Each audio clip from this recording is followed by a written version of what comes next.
Hey everyone, we are here for another book review. I know, imagine that on my channel. I'm Julian Greystoke, by the way, and today we're going to talk about a book called My Best Friend's Exorcism. I've got my notes on my phone today due to unforeseen circumstances, but Kinshu is here, so I'm sure that makes up for it. So is Jane. He's coming running because he heard me doing a book review, and he is all about getting in on that action, even though I can't get him to read a single book. Hey guys, this is the world's fastest reminder that you can support me on Patreon and see all kinds of exclusive videos like these ones. Now back to your regularly scheduled program. So My Best Friend's Exorcism. This one I got recommended to me by listening to The Worst Bestsellers, which is a podcast which is awesome, and you should listen to it. Linked below. They were reading a different book and they tend to give recommendations of books that you should read instead of or in addition to the book that they are reviewing, and My Best Friend's Exorcism was one of them. So I decided to check it out. I'm going to go ahead and use Goodreads for the synopsis again because I feel like Goodreads just synopsizes these things better than I do. So, Abby and Gretchen have been best friends since 5th grade, when they bonded over a shared love of E.T., roller skating parties, and scratch and sniff stickers. But when they arrive at high school, things change. Gretchen begins to act different, and as the strange coincidences and bizarre behavior start to pile up, Abby realizes there is one possible explanation. Gretchen, her favorite person in the world, has a demon living inside her. And Abby is not about to let anyone or anything come between her and her best friend. With help from some unlikely allies, Abby embarks on a quest to save Gretchen. But is their friendship powerful enough to beat the devil? So that is an okay synopsis, but I feel like it doesn't quite cover this book as well as it could, to be honest with you. The way that girls become friends is very natural feeling, and it's very sweet, and their friendship is very real feeling because they do argue and they do fight sometimes as you watch them grow up into teenagers. And the whole possession thing, all of this really happens very slowly through the book. It's sort of a creeping kind of thing. But let's just get into my review, shall we? So right away, let's talk about the characters. The two leads are obviously the most engaging characters, although they still felt a little bit flat for me, which is weird because we spend so much time with them. I don't know why they never quite felt like completely whole characters that I really wanted to be into.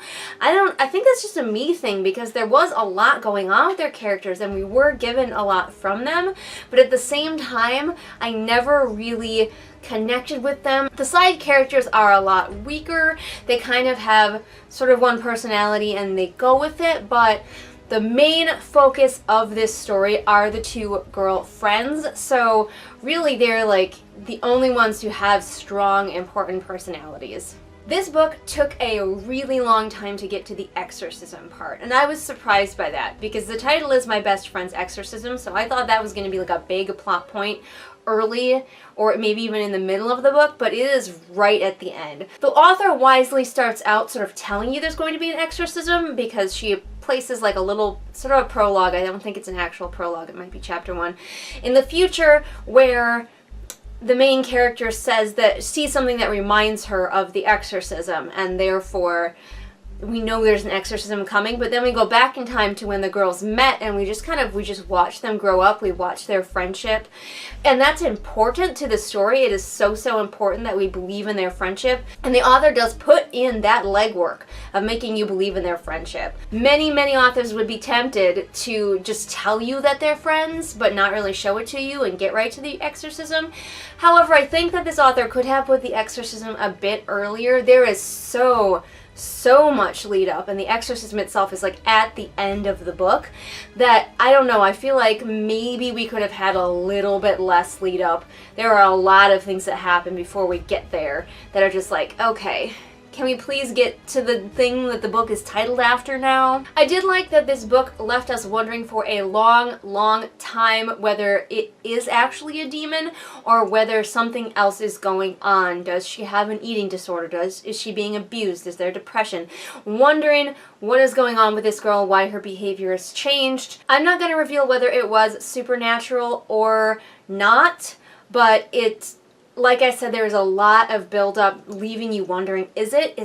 And maybe it's just because I'm the kind of person who is sort of always dubious of things that I'm told in a book, but I enjoyed the sort of doing the mental gymnastics for me, wondering, is it a demon or is it not a demon? What's actually going on here? There is a lot of body horror in this book and a lot of vomiting. So if you have a problem reading about a lot of weird, very grotesque body horror later on, I don't know, I don't want to reveal it, but like if you have a problem reading body horror and like, I wouldn't call it gore, but it's definitely like unsettling and a lot of vomiting, like more vomiting than I normally like to read in a book. And if that sort of thing really turns you off, then definitely just move away from this one. There's also a dog in this book, and most of you know what that means. Just putting it out there. What do books do to animals? There's a dog in this book. I love that a theme in this book is the victory of female friendship. Like, really it's the victory of friendship in general, but just the importance of female friends, of having a friend of your same gender who you can count on, who you can rely on, who is there for you and loves you, no matter what stupid thing you did. The friendship in this book is the strongest element. I was a little disappointed. The girl who gets possessed, her parents are ultra religious and strict, and I wish a lot more had been done with that. I thought that that was going to be a lot more of a plot point, and it really was not. The only thing that it really kind of affected was the kind of help that they got for their daughter, but it felt like a very small plot point, and I was ready for it to be a lot more. Now, obviously, there is an exorcism because it's the title of the book, and it does come quite late in the book, but it is a really interesting take on an exorcism, and they do something different with it and unusual with it that I really was intrigued by. I don't know if I loved it, but it was definitely different, and it was unexpected, and I kind of ultimately, I think I liked it better than I was confused by it. There is an epilogue to this book, which was good and heartwarming, but at the same time, this book could have done without it, and I wouldn't have minded. I'm the kind of person who doesn't necessarily need to know about the rest of characters' lives after the book is over, but other people might enjoy this epilogue and knowing what happens to certain characters after the book is over. So I kind of put that in the middle, like, I don't love it, but other people might love it, you might love it. So, what did I think overall of My Best Friend's Exorcism? I enjoyed my time with it. Didn't love all of the body horror and the vomiting. I did feel like it went a little bit too long before we actually got to the exorcism, but the friendship was well built up, and the characters, while being a little bit shallow for me, were still enjoyable to read, and I love, love, love the female friendship. I wasn't scared by it, but I'm not scared by anything, so I don't know, I can't tell you if it's scary or not. I'm the worst at deciding if something is scary. Unsettling is probably a better word. So if you're looking for something like that, definitely check out My Best Friend's Exorcism. But what do you think? Have you actually read it? Comment below and let me know what you thought about it.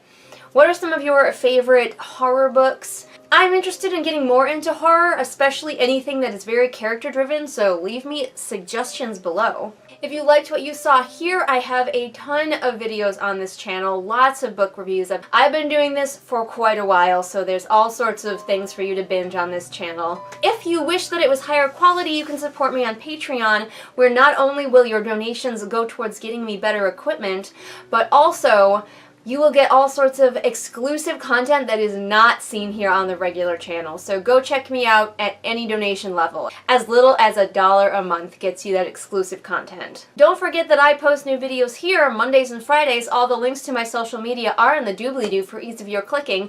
And I will see you again next time with whatever it is I happen to be doing next time. Bye! Well, look at that. It's shout-out time again. We're here to shout out this month's patrons with Lennox, Amanda, Ashley, Celia, Jenny, Kim, Lisa, Lemore, Sabby Panda, and Sarah. And if you want to be great like these awesome people, then you can become my patron over on Patreon.